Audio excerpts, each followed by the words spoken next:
নমস্কার, কেমন আছেন আপনারা সবাই? নিশ্চয়ই খুব ভালো আছেন আর আমরাও খুব ভালো আছি। আজকের এই ভিডিওতে বার্লিনেতে আমরা কীরকমভাবে রথযাত্রা সেলিব্রেট করেছিলাম সেটাই আপনাদেরকে দেখাবো। তো আপনারাও চটপট রেডি হয়ে পড়ুন আমার সাথে বার্লিনের রথযাত্রাটা কীরকম হয় সেটা দেখার জন্য। তো রথযাত্রাটা ঠিক 12টা থেকে শুরু হওয়ার কথা ছিল, তো আমরা 12টার সময় এসে পৌঁছাতে পারিনি। তো লাইভ লোকেশান থেকে রথটা এখন কোথায় ছিল সেটা দেখে আমরা সেখানে চলে এসেছি। আর এই যে সেখানে এসেই দেখতে পাচ্ছি ওই যে দূরে দেখা যাচ্ছে রথ আসছে আস্তে আস্তে এগিয়ে।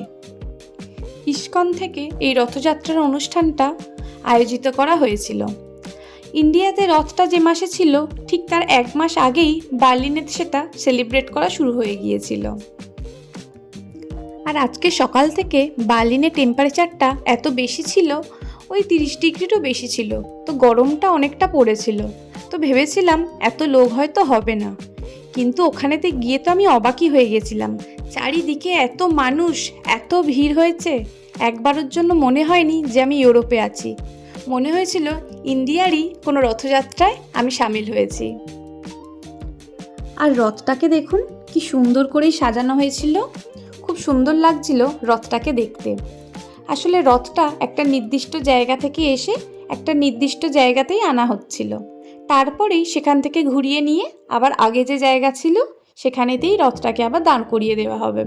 তো এখন সেই ঘোরানোর কাজটাই চলছে, রথটাকে এখন ঘুরিয়ে নেওয়া হচ্ছে আবার সেই আগের জায়গাটাতে নিয়ে যাওয়ার জন্য। ও হ্যাঁ, আপনাদের কিন্তু জানিয়ে রাখি যে ইন্ডিয়াতে রথটা জুলাই মাসে হলেও বার্লিনেতে কিন্তু রথটা জুন মাসেতেই আমরা সেলিব্রেট করেছিলাম। বিভিন্ন দেশেতে বিভিন্ন সময়তে সেলিব্রেট করেছিল, ওই রথের কিছুদিন আগে বা 1 মাস আগে বা 1 সপ্তাহ আগে, বাট কম বেশি সব দেশেতেই রথটা বেশ সেলিব্রেট করা হয়।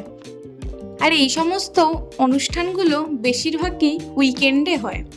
তো এইসব অনুষ্ঠানেতে গেলে খুবই ভালো লাগে, নতুন নতুন নিজের দেশের মানুষের সম্পর্কে জানতে পারি, তারা কোথা থেকে এসেছে, প্রচুর নতুন মানুষের সাথে পরিচয় হয়, গল্প হয়, তাদের সম্পর্কে জানতে পারি, খুব ভালো লাগে।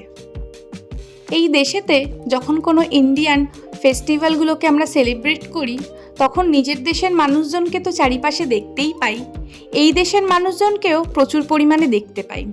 এরাও খুব উপভোগ করে আমাদের নিজেদের দেশের যে সংস্কৃতি ঐতিহ্য সেগুলো আমরা কিভাবে সেলিব্রেট করি, তারাও উপভোগ করে সেগুলোকে। ঠিক এই অনুষ্ঠানেই দেখুন না কত এই দেশেরই মানুষজনেরা রয়েছে, এই দেশের মানুষ, আমাদের দেশের মানুষ, সমস্ত মানুষেরা মিলে মিশে একই সাথে রথযাত্রাটাকে সেলিব্রেট করছে। কি ভালো লাগছে না দেখতে। প্রায় 2 ঘন্টা মতো রথটা টানা হয়েছিল, তারপর রথটা প্রথমে যেখান থেকে শুরু করা হয়েছিল সেখানেই আবার গিয়ে দাঁড় করিয়ে দেওয়া হয়েছিল। সেখানে কিছু প্রসাদেরও ব্যবস্থা ছিল, তো আমরাও 1 প্লেট প্রসাদ নিয়ে নিয়েছিলাম, সেটাকেই সবাই একটু ভাগাভাগি করে খেয়ে নিচ্ছিলাম। তো চলুন, আজকে আর বেশিক্ষণ বাইরে থাকা যাবে না, আজকে প্রচণ্ড গরম পড়েছে, বাড়ির দিকে যাওয়া যাক বাড়িতে। তো তারপর বন্ধুদেরকে টাটা বাই বাই করে আমরা তো বাড়ির দিকেই চলে আসছিলাম। তো বিকেলবেলা করে আমি প্রতিদিনই একটু করে হাঁটতে বেরোই, বাড়ির সামনেতেই একটা পার্ক মতো আছে, সেখানে হাঁটতে যাই। তো আজকে সেরকমই ট্রামে করে ফিরছিলাম, দেখলাম সেই জায়গাটাতে খুব সুন্দর একটা মেলা বসেছে, দূর থেকেই দেখতে পাচ্ছিলাম। তো ওই জন্য ভাবলাম ডিরেক্ট বাড়িতে না গিয়ে একবার মেলাটা থেকে ঘুরেই যাই। আমরা ছোট বড় সবারই কম বেশি মেলা ঘুরতে তো খুবই ভালো লাগে না, তো ওই জন্য মেলার ভিতরেতে চলে এসেছি। খুব একটা বড় মেলা নয়, ছোটোখাটোই মেলা বলতে পারেন, কিন্তু তাও এই আর কি, ইচ্ছা হলো একটু মেলা ঘোরার। রথও দেখা হলো, রথ থেকে ফেরার পথে একটু রথের মেলাও ঘোরা হলো, ওই জন্যই আরও গেলাম ঘুরে আসার জন্য। প্রতিদিন বিকেলে করে যেই পার্কটাতে হাঁটতে আসি সেই পার্কটাতে আজকে মেলা বসেছে বলে তার দৃশ্যটাই পুরো অন্যরকম।